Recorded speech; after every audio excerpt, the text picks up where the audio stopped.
In a significant legal development, the Alabama Court of Civil Appeals delivered a sharp rebuke to the State Medical Cannabis Commission, rejecting its attempt to dismiss a lawsuit that challenges its controversial licensing process. The court's decision, handed down on November 15th, allows Gemstone Alabama LLC to proceed with claims that the commission mishandled its application for a medical cannabis facility license, potentially putting Alabama's entire medical cannabis program into jeopardy. The case centers around Gemstone Alabama's application for an integrated facility license, which is the cornerstone of the state's medical cannabis infrastructure. Gemstone initially filed its lawsuit in December of 2023, accusing the AMCC of mismanagement, opacity, and procedural inconsistencies in evaluating its application.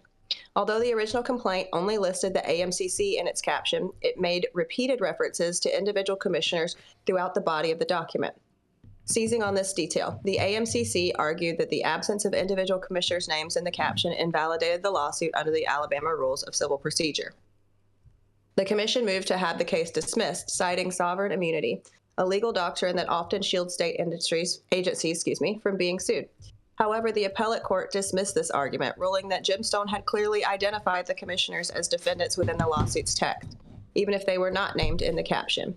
Writing for the court, Judge Moore emphasized that Alabama's procedural rules are meant to prioritize substance over form, stating technical errors such as omitting names from captions should not defeat a plaintiff's clearly expressed intent. The court further clarified that suing individual commissioners in their official capacities does not equate to suing the state itself, thus circumventing sovereign immunity protections.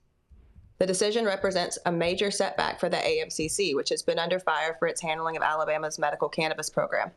Critics argue the Commission's lack of transparency, repeated procedural missteps, and internal dysfunction have delayed the program's rollout, which was approved by the state legislature back in 2021. The program was supposed to provide much-needed relief for patients suffering from a range of conditions, but delays and controversies have left both patients and prospective businesses in a state of uncertainty. Legal analysts are calling the ruling a turning point, suggesting that it could force the AMCC to address long-standing concerns and about fairness and accountability in its licensing process. The AMCC can no longer hide behind technicalities, said one legal expert familiar with the case. This ruling forces them to confront the core issue of fairness and transparency that have plagued their operations from the start. The court also dismissed the AMCC's claims regarding improper service process, which the commission argued should invalidate the lawsuit. The appellate judge noted that the issues within service pertain to personal jurisdiction rather than subject matter jurisdiction, and that the AMCC had effectively waived this defense by not raising it in a timely manner. Now that the case returns to the Montgomery Circuit Court, where Gemstone's claims of mismanagement, unfair treatment, and procedural irregularities will be fully litigated. The stakes are high, not just for Gemstone, but for the future of Alabama's entire medical cannabis program. Industry stakeholders, patients, and advocacy groups are closely watching the proceedings, hoping for a resolution that could unblock the stalled program. The case highlights broader concerns about Alabama's ability to deliver a functional and equitable medical cannabis system. Industry insiders argue that the AMCC's inconsistent leadership and muddled decision-making have severely hampered the program's development, turning what was initially seen as a promising new industry into a source of frustration for patients and entrepreneurs alike. The AMCC now faces the daunting task of rebuilding public trust. As the Commission considers its next legal moves, including a possible appeal to the Alabama Supreme Court, it must also grapple with growing calls for reform and from lawmakers, patient advocates, and the business community. The legal battle is expected to set a precedent for how state agencies handle licensing disputes and could influence the rollout of similar programs in other states. For now, the spotlight remains squarely on the AMCC as it faces mounting pressure to deliver on the promise of a medical cannabis program that can serve Alabama's patients and boost the state's economy. Whether the Commission can rise to the challenge or become further entangled in legal procedural setbacks will determine not just the outcome of Gemstone's case, but the future of medical cannabis in Alabama. This is more than just a legal dispute. It's a referendum on Alabama's commitment to providing a fair and effective medical cannabis program for its citizens. As the case unfolds, all eyes will be on the AMCC to see if it can navigate these challenges and finally get Alabama's medical program off the ground.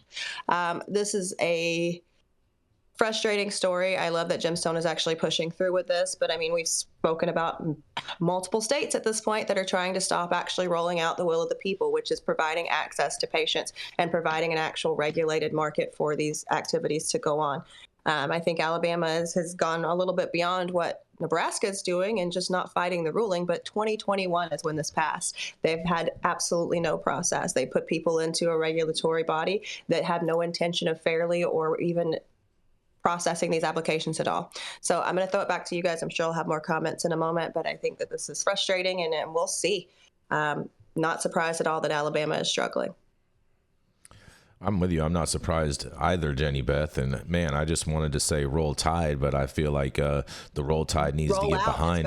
Yeah. They need to roll out on this one and get this program up and launched and start helping the people of Alabama.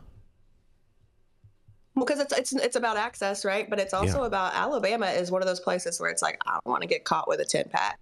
They have some very, very, very, very strenuous things put in place to prosecute people. So if you're not giving people safe access, if you're not abiding by the will of the people that you are tasked to, represent, they hired you, they put you in that position, their tax dollars pay you, but you're more worried about prosecuting them and putting them into, a privatized prison system. That's a problem for me. It's kind of hypocritical, right, Jenny? I think it also boils down to the culture, right? Because Alabama is giving me Massachusetts vibes when we start talking about those regulatory agencies. And when a regulatory agency chooses to put its resources into fighting something in court by making flimsy arguments that judges are batting away like a little fruit fly, instead of putting their efforts and their attentions towards rectifying the dysfunction or whatever issues created the lawsuit to begin with, it shows that they'd rather cover their hindside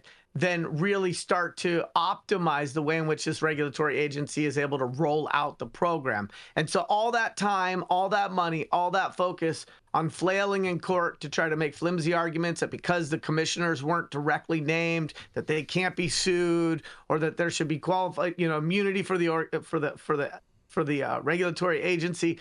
All of that is energy that could have been put into trying to fix and adjust based on what's being complained about. And so you can't do it the right way while simultaneously trying to cover your ass for not doing it the right way. And I just question who these people are, why they were appointed, whether there needs to be a little regime change, and really what's their agenda, right? Because if their agenda is economic revitalization, the opportunity, as you pointed out, Jenny, decriminalization, the ability for people to have cannabis without prosecution, then these people aren't doing it the right way. And really, the constituents deserve to have transparency and accountability.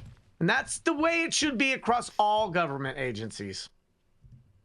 I agree. I mean, they call it the good old boy system for a reason, right? So you don't want something to happen. It's okay. My cousin Bubba can fill that seat. And I promise you, Bubba's going to make sure that it never happened.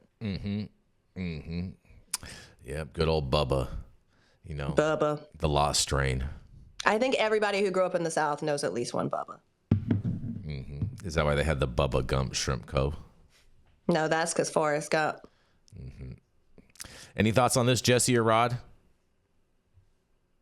Steps forward, one back, Yep. Fair enough. Fair enough. Well, on that, we're going to roll into our final commercial, and we're going to be right back.